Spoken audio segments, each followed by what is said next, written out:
There are people right now in fields they shouldn't even be in. And this is talking about the church. This is a message to the church.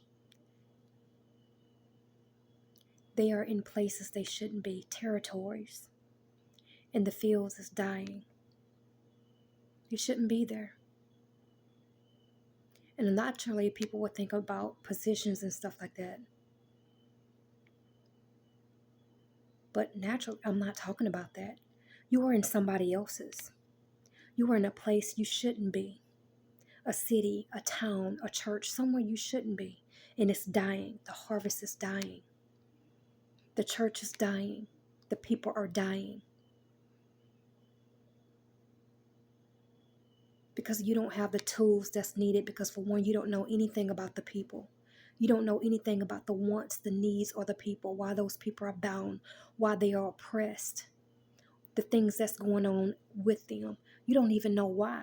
You haven't been through the things that they have been through. You haven't suffered the things that they have suffered. You don't know their plight. You don't know anything. And the very thing that God called you to, you're not doing because you're too busy in somebody else's field. That's why you have to stay in your field and do what you were assigned to do. So your crops don't die. So they don't dry up. You have to get back in your field. You have to get back where you belong. And allow the person who God called them to be in their field to finish their job, their assignment, so they can replenish that field that they were in, so that that crop can actually start back growing instead of it dying, so it can grow and flourish, because you're operating in a place you shouldn't be. You put in your opinions, you put in your thoughts, and that's what it is, opinions and everything. And you shouldn't even be in that place, because it's like this. And what I've even seen in situations and places, you can't help people if you have not been through situations. How can you help people in a place and you never suffered what they suffered? You should not be there.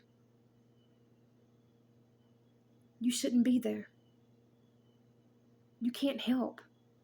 And if you care more about the almighty dollar than you do people's lives, you in the wrong place anyway. You should not be there. You really need to think about it. Are you doing this for you, or are you doing this for the people and God, what God called you to do? Or are you doing this because this is what man put you in a position to do? Period. Is it to help people and bring people to Christ? Or is it to help fill your pockets? Is it to really heal people and get people saved and get people to come to Christ and repent? Or again, is it really, really about you?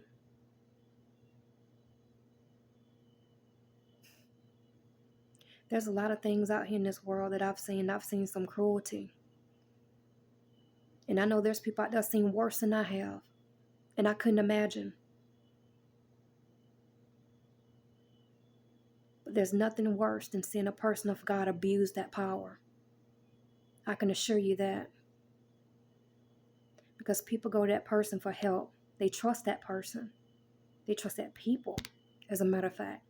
But then to see the very people abuse it, that's a whole nother ball game. But let me tell you something. People, you need to understand, and I know people going to come across this. You need to understand that's not God. That's one thing I've always understood in life. When I ran across people who would call me names from the church when I ran for help, would call me demonic or a witch and all that kind of stuff, I knew it was never God. I knew it was the people. And you need to remember that. Stay blessed.